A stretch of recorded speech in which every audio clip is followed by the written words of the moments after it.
Every single person in existence believes in a God. You don't need a temple to have a God, though. You already worship something, and you worship it every day. You might not believe in one of the various traditional views of God, but you still wake up and, crazily enough, worship. You make choices, you chase goals, you seek truth, crave love, avoid evil. You live as if life has meaning, a structure which naturally points to an objectively true end, and as if some things are better or more true than others. As if your life is ordered towards something that matters. But here's the problem. You can't do any of that without invoking a hierarchy of value, and every hierarchy must have something on the top. Every act moves towards a perceived highest good among a range of options, whether that be survival, pleasure, education, etc. If there's no highest good, no final cause, then every action is just noise. You don't need to say you believe in God. Your very being already does and worships that God daily, because without a highest good, there is no reason to do anything at all. So what's yours? No, really, what is yours? If someone watched your life for a week, what would they say your highest good is? You weren't made to wander aimlessly. You were made to move from potential to act towards the good, the true, and the beautiful. And this means that whether you like it or not, because reality couldn't be any other way, your whole life depends on something transcendent. The only question is this God you're worshiping real? Let me explain. Every human action begins with and ends in a system of act and potency.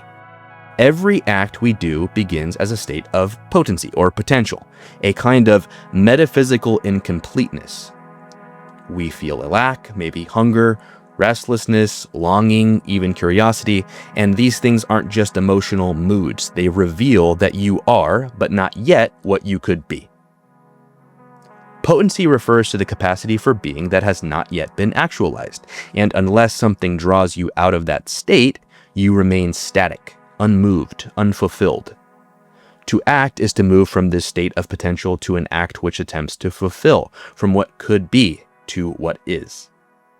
You never move randomly. Every movement, physical, intellectual, or spiritual, is for the sake of an end. For example, you experience hunger. There is a potential for you to be full.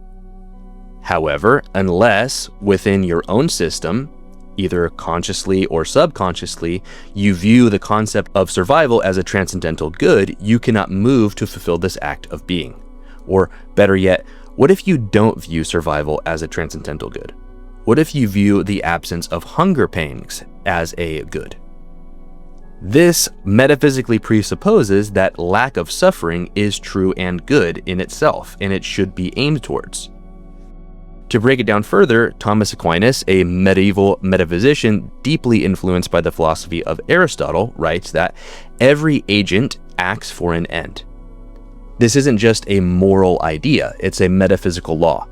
Nothing acts except for the sake of something it desires as good.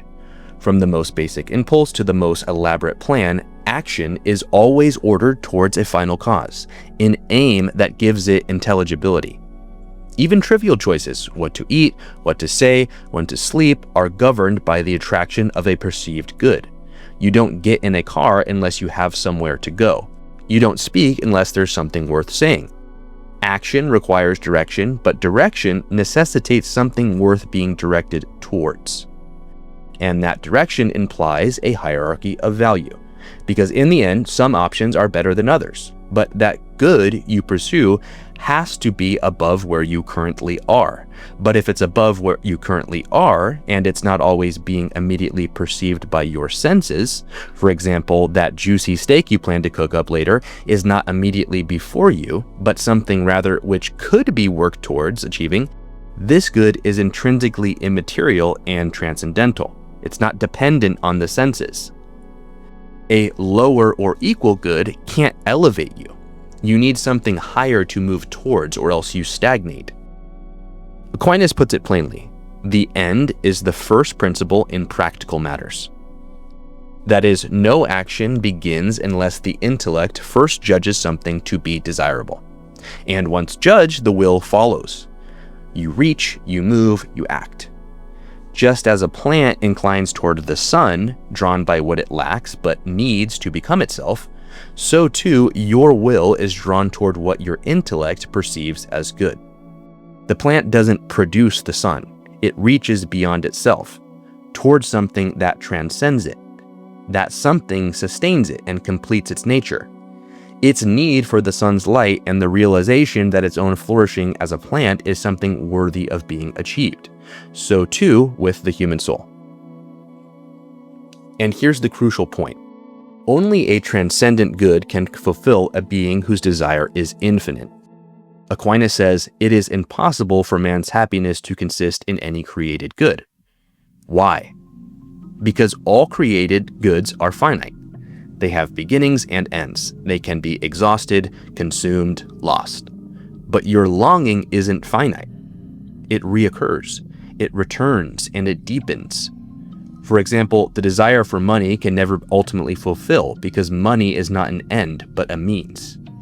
It has no value in itself. It only points to something else that you want to buy with it. Another example is sex.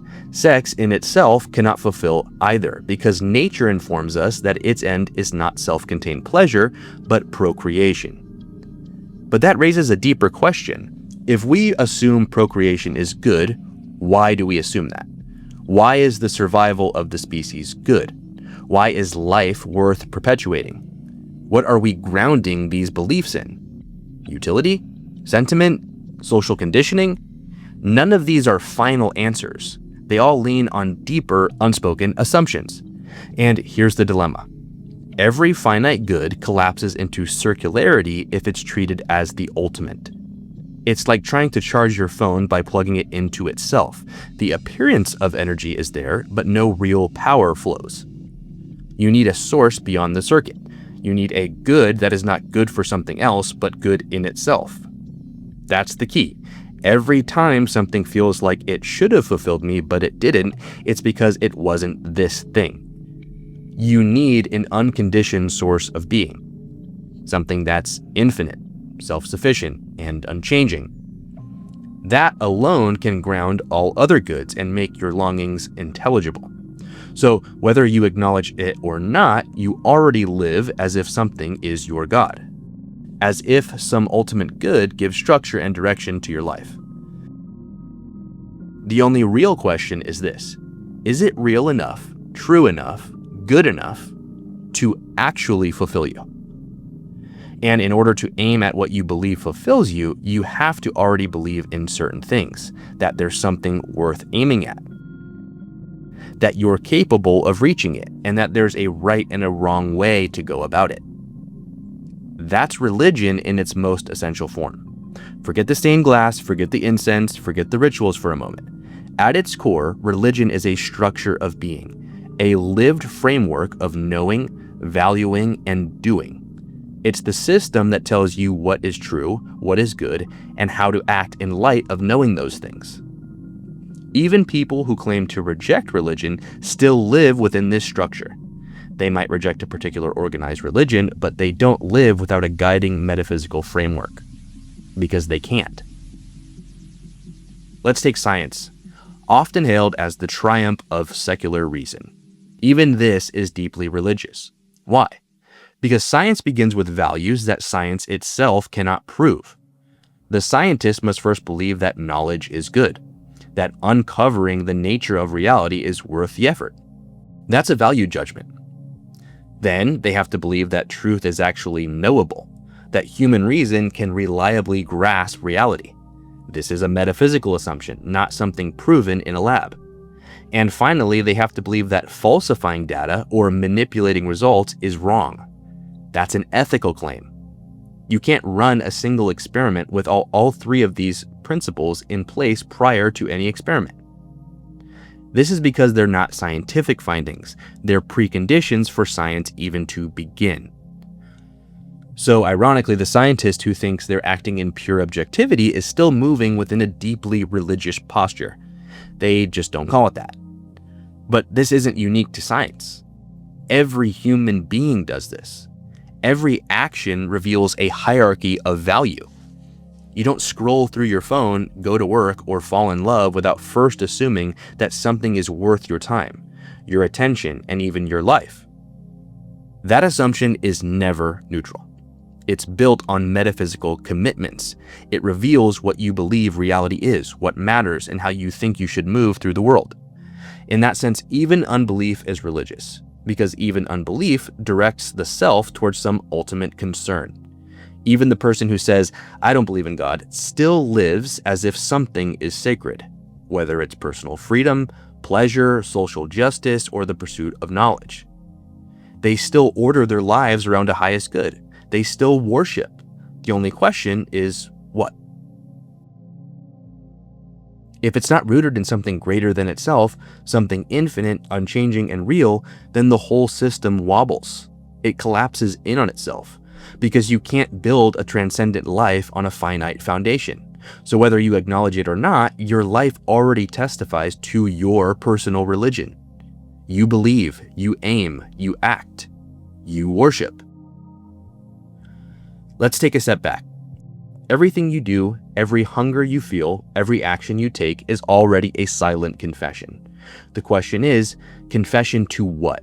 What's at the top of your own personal hierarchy?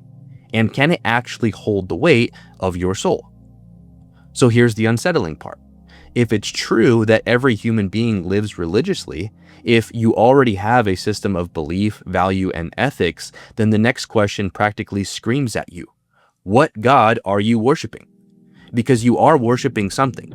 Maybe not consciously, maybe not in a church, but your life is aimed. Your soul is reaching, and it's not neutral. And here's where things start to get dangerous. You can build your own system. You can craft your own religion out of pleasure, control, money, sex, freedom, status, achievement, you name it. But you have to ask, what kind of gods are those things? And spoiler alert, they tend to not be very merciful. Aquinas again points out that every agent acts for an end, but that end must actually satisfy the nature of the being. If it doesn't, then the act is ultimately self-defeating. And in the Summa, his most profound work, he's very blunt. He says, it is impossible for man's happiness to consist in any created good. Why? Because created goods are finite. They're changeable and fragile. They can be taken away from you. They don't explain themselves, and they don't explain you, but always refer to something outside themselves. As we said before, take money. It's not an end, it's a tool to get to something else. You can't love it in itself without collapsing into contradiction. Sex, same thing. It's ordered towards union and procreation. Without the context of love and life being intrinsically valuable, it becomes a closed circuit of momentary escape through pleasure or societal conditioning. Status, pleasure, comfort, all of these things are instruments, not ends. They rely on external circumstances, and they vanish the moment suffering or loss kicks in. But here's where it gets worse. These false gods don't just fail you, they form you. The psalmist says, their idols are silver and gold. Those who make them become like them. And that's the terrifying spiritual law no one escapes.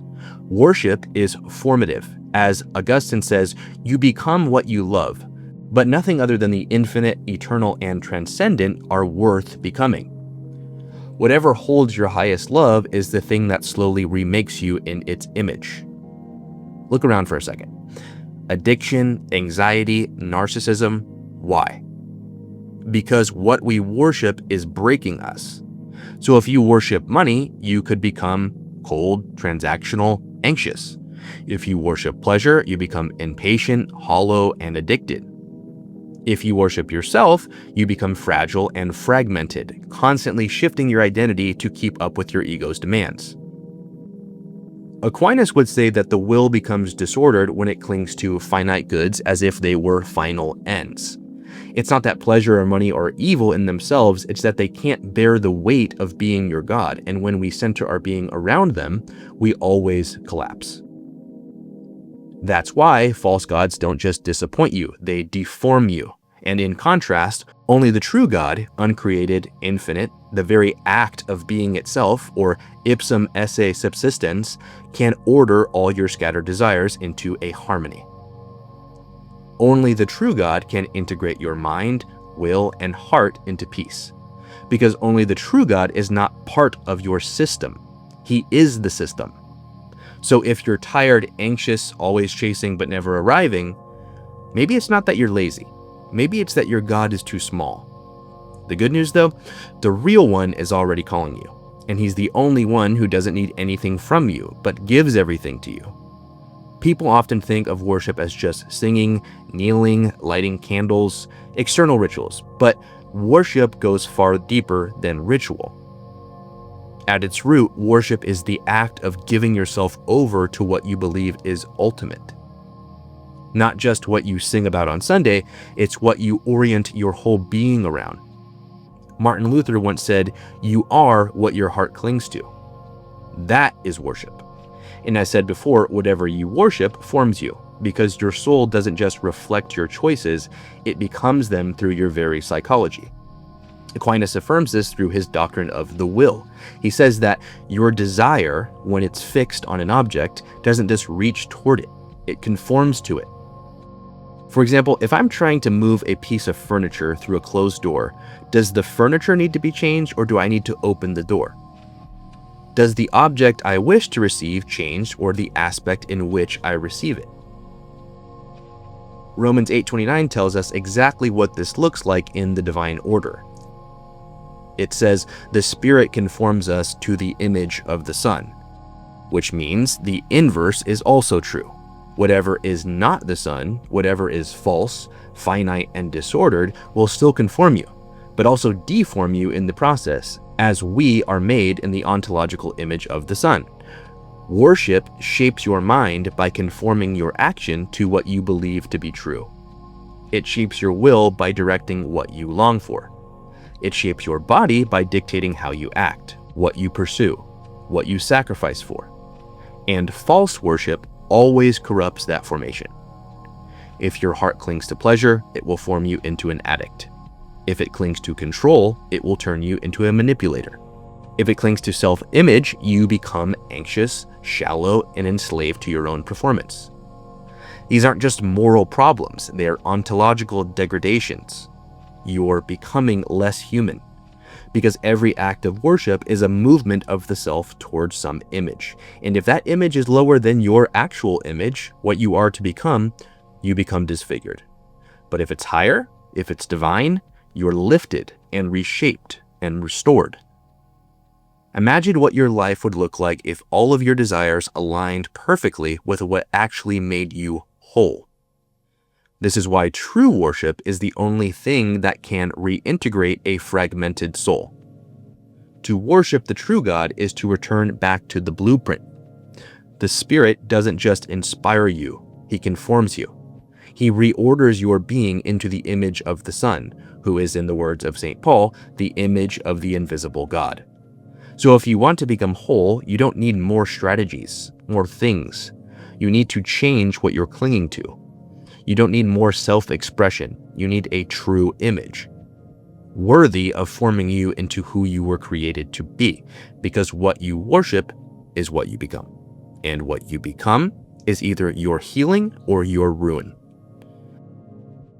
Nietzsche once famously wrote that God is dead, and we have killed him. But he wasn't celebrating it, he was sounding the alarm. Once the foundation is gone, the house collapses.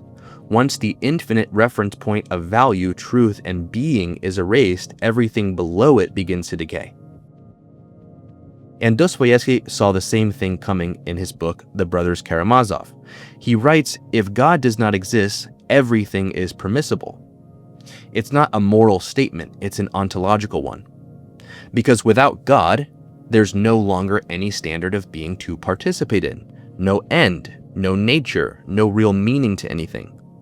Everything is reduced to preference, power, and momentary sensation. And that's the world we live in now. We are watching a culture unravel not because people stopped being religious, but because they started worshiping the wrong things. We worship created things instead of the creator. And because of that, culture is disintegrating, literally breaking apart at the level of being. Hedonism tells us that the highest good is pleasure. Relativism tells us that there is no highest good at all. Materialism tells us only matter is real. But none of those things unify a soul. None of them can unify a people. They only fragment. And here's the ontological conclusion. When a culture worships what is less than being itself, it becomes less than itself. It loses coherence. It loses purpose. It loses the vertical dimension that holds its identity together. You cannot dethrone God and keep the benefits of his order. You can't reject the infinite and expect the finite to hold. And as Aquinas would say, the act of being itself is what gives form and intelligibility to all things. Remove that, and you remove the source of unity, distinction, and goodness. So what do we see? We see identity collapsing into confusion. We see families breaking apart. We see politics turning into tribal warfare. We see education losing any sense of what it's for. We see a generation asking, "What's the point?" and getting no answer. This is what happens when man tries to play God but has no idea what God is. He's left with appetites and ideologies, none of which can give life. Because if your culture's worship is disordered, your culture's ontology is also disordered. And a disordered ontology doesn't just make people immoral, it makes them incoherent. So if we want to rebuild the world, we don't start with laws or slogans or politics. We start with worship. Because only rightly ordered worship can reorder the human soul. And only reordered souls can rebuild civilization. If you want to heal the culture, then give it back its highest good. Give it back its God. Because without him, we don't just lose morality, we lose ourselves. Okay, so we've established that we need God, but wait, before you buy in or don't buy in, how do we even know which God is real? There are thousands of religions and thousands of gods. Everyone claims their system leads to truth, so why not just throw up your hands and say, who really knows? But let's slow down for a second. If we're being serious about this, if we're saying that our entire existence is structured towards some highest good, then we can't just shrug off the question. For example, if I threw up an advanced calculus question onto a billboard and said that I'll reward anyone with the correct solution $100,000, I bet I'd get a lot of wrong answers. Maybe all wrong answers. Yet this doesn't mean that there isn't a right answer. In the same way, the fact that there are thousands of religions doesn't prove that none of them are true. It just proves that this is the most important and difficult question anyone can ask. And just like that math problem, getting the answer wrong still matters, especially if the stakes are eternal. So, that said, we don't need a God who's culturally interesting. We need a God who is metaphysically necessary. And that starts by asking, what kind of God would even be capable of grounding the structure of reality itself? What kind of God could fulfill not just our emotional needs, but the deepest demands of our being? It can't be a God who's just really powerful, or really old, or really high up in the chain of beings, but because anything that is, but is not being itself, still depends on something else to explain why it is. Which brings us to the breakthrough of the classical philosophical tradition, especially by Aristotle and perfected by, guess who, Aquinas. God is not one being among others. He is being itself. That means God is not part of a system. He's not just the biggest domino in a long causal chain. He is the act of existence itself, the uncaused cause, the pure actuality in whom essence and existence are identical. And this changes everything, because every other God, whether ancient myth or modern ideology, is just a glorified creature. They might inspire some stories, they might motivate tribes, but they can't explain the structure of reality itself. Only a God who is actus purus, or pure act, can resolve the fundamental tension of being. A source who is not moved by anything else. A good that is not defined by what it can do for you, but by what it is in itself.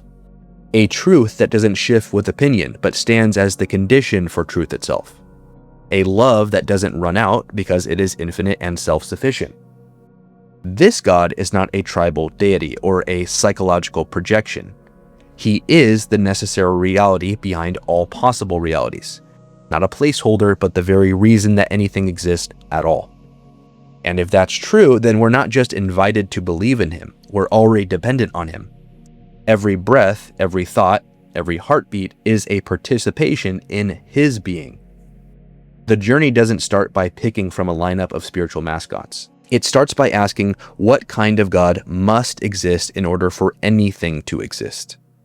And the answer the classical tradition gives, with beauty, logic, and awe, is this: the God who is being itself, the one in whom truth, goodness, and beauty are not traits, but identity. The one who you've always been reaching for, the one your soul already knows. You were not made for fragments, not for circuits of craving that never close, or for altars that demand everything but give nothing. You were made for fire, but not the kind that burns out. That which gives light and warmth because it never runs out of fuel. Beneath your hunger is a whisper. It's older than thought and deeper than feeling. A call not just to believe in God, but to be drawn into him. Not just to worship, but to become what you worship. Not just to exist, but to burn with the fullness of being. All idols crumble. All fictions fracture. All finite gods go silent in the end. But the true God, he never needed your belief to be real. He is, he was, and he will be. That is the still point of all motion. The breath behind your breath. The end you've been chasing for in every beginning. So lay down the gods that have broken you, let go of the loves that hollowed you out, and turn towards the one flame that won't consume, but transfigure. Because the world doesn't need more clever arguments. It needs saints who are on fire with being itself, and the person behind being. At this altar, where God is not just the answer, he is the question made flesh, and the door you've been standing before your whole life, waiting to be opened.